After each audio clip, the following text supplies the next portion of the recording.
Hi, and welcome to the Justice for Georgia podcast. My name is Johnny. And I'm Britt, and we're speaking about Jabril Robinson today. Jabril Robinson was wrongly murdered while unarmed in 2016. This happened 5 years ago, and the whole case doesn't make any sense.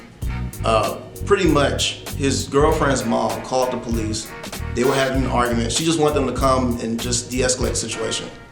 By the time the police got there, he'd already left. They told her that they would go get him, bring him back so they could talk it out.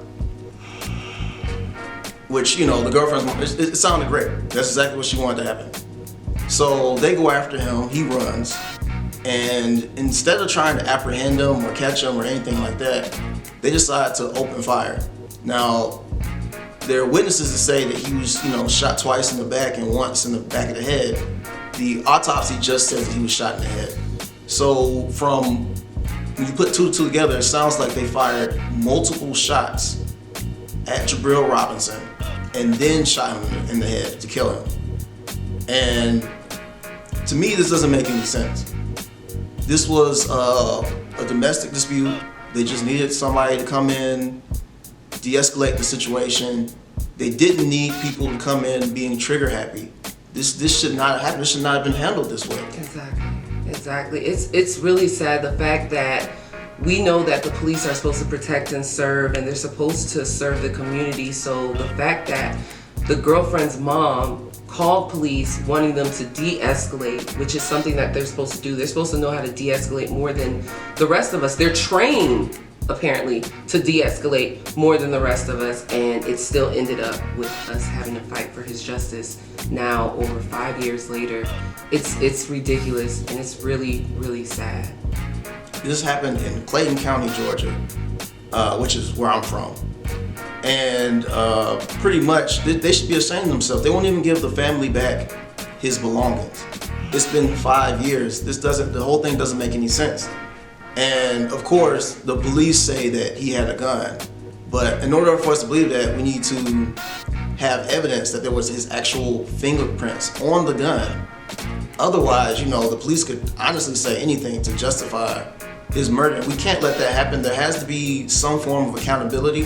There has to be a high burden of proof. We can't just go by off of what the police say or what former police officers say. Because there was also an accusation that Jabril Robinson broke into a house and got into a scuffle with someone, and then the homeowner was able to get him out. And I just want to point out the problems with this story. The first problem is this homeowner is a former police officer. So I'm not really sure you can say that he doesn't have any bias. The second problem is, if Jabril Robinson was armed, like the police claimed he was, how did an unarmed homeowner force him out if he didn't want to be put out of their home? If he had a gun? Because it sounds like the former police officer is basically saying Jabril Robinson was unarmed, that's how he was able to get him out of his house. Because he said that Jabril Robinson was standing in his kitchen? Yep, he said that he beat him up he broke into the back of his door and beat him up in his kitchen, and then he was able to get him out. But that makes no sense if there was two other people in your house and no one else saw this. And there's no evidence in your door when his mother came to look at the door and apologize, because a lot of these moms will believe the original story sometimes, even though they'll know that there's some parts that aren't right. They will still try to really figure it out and just, let me go back there, let me see, let me talk to the people, let me knock on doors. And the fact that there was no evidence of that, he was just pretty much wanting to amplify the story and add more just grease to it. And it's sickening, it's terrible, because just him dying just couldn't be enough. You just had to really make sure you knew already, let me go ahead and protect these cops. Let me make sure I'm out there when media is out there. Let me make sure I tell them the story that no other witnesses saw. As far as all the other witnesses, he was just running to get away. Oh my God. And this goes back to accountability and a high burden of proof. Yeah. Because if you say someone broke into your home, you say they kicked in your back door and everything. Okay, well, there should be some photographic evidence of this. Would you not take pictures of the evidence of somebody breaking into your home? Wouldn't a bolt be broken? Yeah, there would be evidence that you can point to and say, see, here's where he kicked in, you know, things of that nature. There would be something left behind. There would be photos of it. You'd have the evidence that this actually happened. So if you don't have that, I mean, honestly, you can make up anything. You could say anything. So that's why we can't just take people's word at face value. Exactly. And here at Justice for Georgia, we really work on getting the facts of these stories and making sure these family stories are told. So with the permission of his mother, we have received the GBI autopsy report. And right here on the second page, or the first page of the official document, it says Charles McDaniel and Dwayne Parkin, cause of death, gunshot wound to the head, homicide, shot by another individual. So with the coroner, the GBI coroner saying this, a private investigator didn't need to say, the GBI coroner literally says subjects, Charles McDaniel, Dwayne Parkin, victim, Jabril Robinson, cause of death, gunshot wound to the head, homicide, shot by another individual. Why, over 5 years later, are we still having a fight for Jabril Robinson's justice? Why, over 5 years later, is his mother still wondering why she can't get his belongings? Why, over 5 years later, is the district attorney, even though they're willing to reopen the case, saying, I need more information? Thank you for wanting to help this family out, but why do you not know this citizen, this taxpayer, this individual, this person who could have had a child, this person who was an uncle, this person who wanted to buy his mom a home? Why are you taking so long, and why do you not know his story? And this is the problem with qualified immunity. If this was a civilian that shot someone and killed them, the burden of proof, would be high. Facts. But also, once you're investigating as a homicide, you can't just wipe your hands clean of it and go back to work doing what you were just doing. No, it doesn't work like that for civilians. So I don't understand why it works like that for police. They have to be held to a higher standard because they're the ones that are supposed to be enforcing laws and things of that nature. So they have to be held to a higher standard than civilians, not a lower standard. Currently, they've been held to a much, much lower standard. In order for an officer to actually be charged with a homicide, I mean, there's too many things that have to happen. One, there needs to be some type of video footage, and they can't have the backing of the police union and all that type of stuff just for them to actually be charged. But none of that makes sense if you actually killed someone unarmed. If you were not in danger, if Jabril Robinson didn't have a gun, which you don't have any evidence he did, you can't just get away with murdering somebody. They have to be held accountable, and it has to start right now. And one of my favorite podcasters, she always says, Crystal from The Read, always says, words mean things.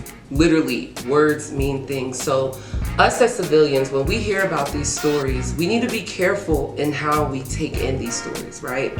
They said that he allegedly had a gun on him. Now, take all of that, allegedly. Now, when you look at the facts, a gun was found on the scene. How big is that scene? And allegedly. When you hold them to the fire and you ask, well, was the gun fingerprinted? You have his body, you have his fingerprints. Was it his gun? Oh, we didn't fingerprint it. What? So please, when you hear these stories, know what agenda talk is, know what media talk is. A lot of these news reporters will go on the scene, and the only person that's allowed on the scene is GBI and police officers. Well, they're asking basically who did it, what happened, while the other person, it can't speak for themselves, and while other witnesses are, either being interviewed by other media or, intimidated by police officers, which a lot of these witnesses end up being intimidated. And we have to remember the history of officers not being truthful. Katherine Johnson was 92 years old. They planted guns and drugs on her. Well, sorry, not guns. She actually was a legal gun owner. And they planted drugs on her to make it seem like their warrant was right. So with meeting with Jabril Robinson's family, he has the sweetest, most beautiful family we have ever seen. I mean, they're so united, you guys, and they're such a beautiful, beautiful family. But what makes it really sad is that his mom is such a sweetheart, and it's hard to know that someone like her knows what this type of pain is, because no one should know what this type of pain is. I'm not saying, but especially someone like her, she's forced to have to hold this up. But one thing about it is that she always says, her son told her that he was going to take her places, and she always says, Jabril, I never thought you would take me, to this, but you're teaching me to be stronger. And when we first met her, I mean, oh my gosh, she was so sweet, but it was hard for her to get his story out, right? This is her baby.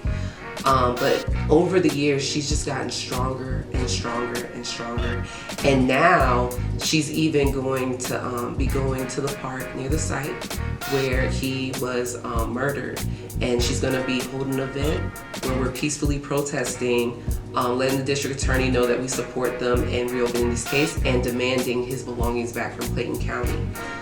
When Johnny and I first met this family, it was raining and we went to their home, and I mean, they welcomed us in, right? Like, they were so sweet and so kind, and they were one of the first families that we actually interviewed when we first started Justice for Georgia.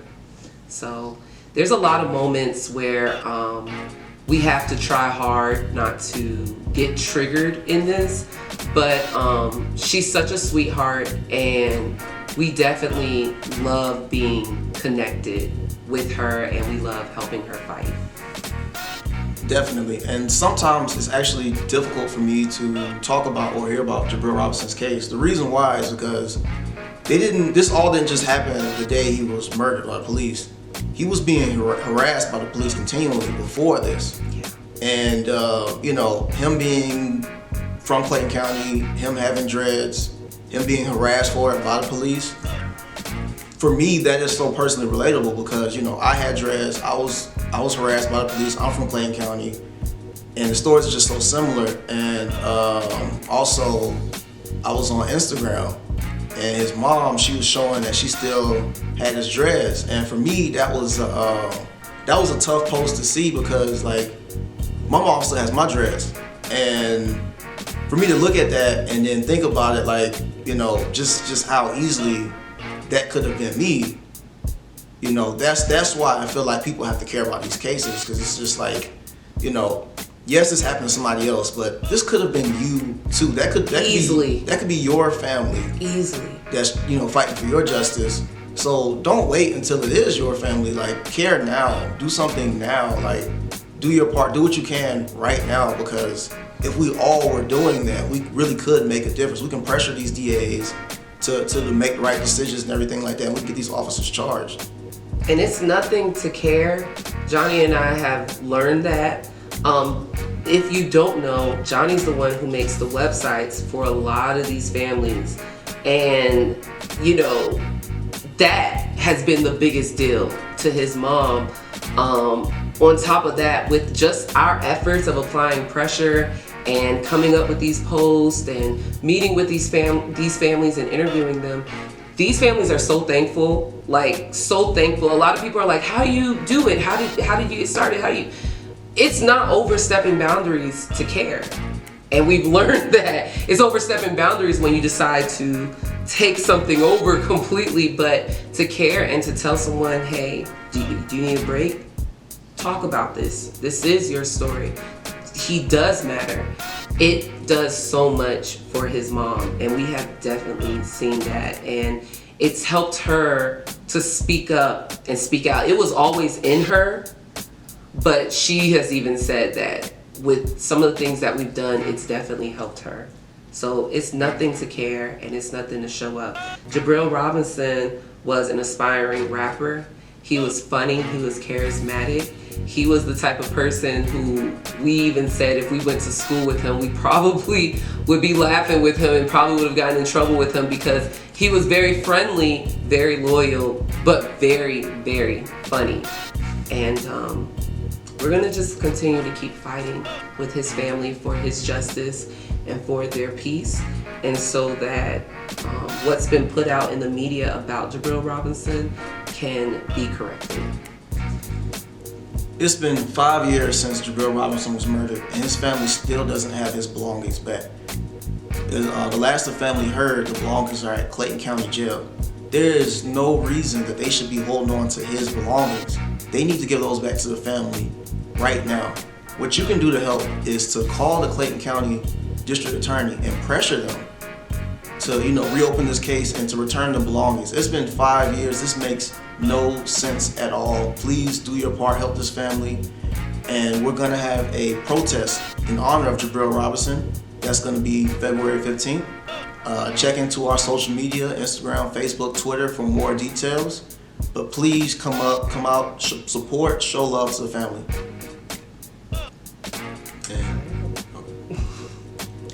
This has been the Justice for Georgia podcast. My name is Johnny. And I'm Britt. Signing off. It wasn't too long before he passed away. It was when we discussed about him, just making a change in his life and his goals and what he wanted to do. And, he was just talking to me and saying about how he wanted to, make it, in the music industry because of the things that he wanted to do for his family. And he went in and he cut his dreads and, just really making a change for himself and, and telling me how much he loved me and he appreciated me as a mom. Just telling me how, I was the best mother and, he just really appreciated me, and he just wanted to do good things, to make me proud of him. And that was one of my best days with my son.